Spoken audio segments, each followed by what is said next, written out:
The November presidential election in Argentina created a shocking shift in the direction for that country. Javier Milei won that election in a swinging victory after a campaign promising drastic changes. And since then, his plan for Argentina has the world watching for what happens next.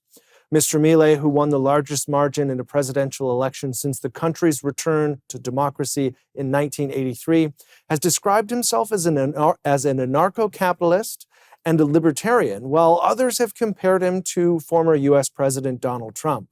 Our next guest, however, feels that Javier Milei is the world's most misunderstood politician. Joining us now from Argentina is Eloy Vera. Eloy, thank you very much for joining us. Thank you, David. Some have compared Mr. Milei to Donald Trump. Is that an accurate comparison? In some respects, yes. In some respects, no. I think Milei is a very sui generis politician. He is very careful about taking some cues from the left, some from the right.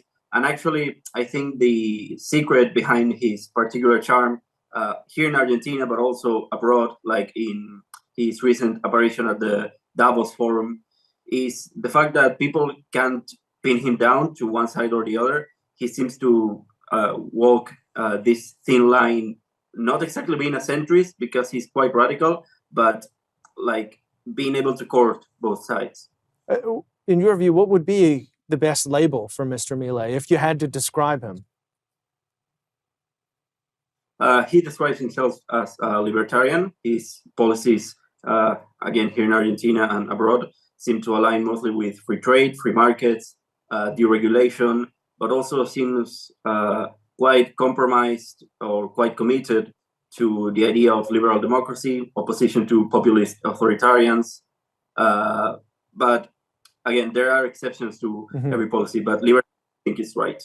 And as an Argentinian, you mentioned his speech at the World Economic Forum. What did you make of Mr. Milei's speech there? Because that obviously garnered international headlines when he was there in terms of the response and his criticism of the powers that be in terms of the world leaders who were there. He had very strong words. As an Argentinian, what was your view there? Well, it was quite an ideological speech. He certainly wanted to make sure that people knew where he opposes the current, maybe he would call it collectivist, social democratic, even socialist consensus of the global business and political elites over the last few years. But he also obviously wanted to court those businessmen. In large part, that responds to Argentina national interest. We need investment.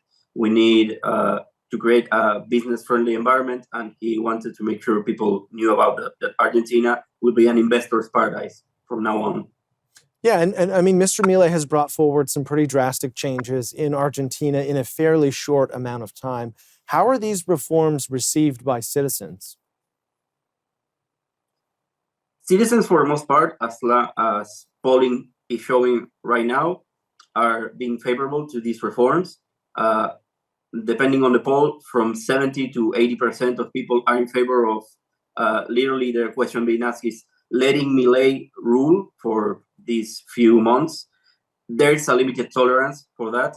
The problem right now is being with the Congress. Legacy political parties and the political establishment still have much power, and Milei's major omnibus bill, his mega reform, was just rejected. So there is a disconnect in that respect. And where do you see Argentina going over the rest of Mr. Milei's term as president? That largely depends on whether he manages to stabilize inflation, which is currently the largest problem, and to create economic growth and formal employment. Currently, Argentina has high rates of employment, but it's mostly informal, illegal employment. He wants to transfer for legal, deregulated employment. If he manages to do that, I see him becoming stronger over the second half of his term. If he doesn't, I seriously doubt he will have the end of his first term, if you catch what I'm saying. Yeah. And so you mentioned inflation. Canadians are dealing with inflation. Inflation in Argentina has been an entirely different beast. We have about 30 seconds here. Walk us through what the inflationary impact has been for Argentinians. Prices raise day to day, salaries just don't raise anymore. So that's the difference. Maybe you see price rising over the month or over the year.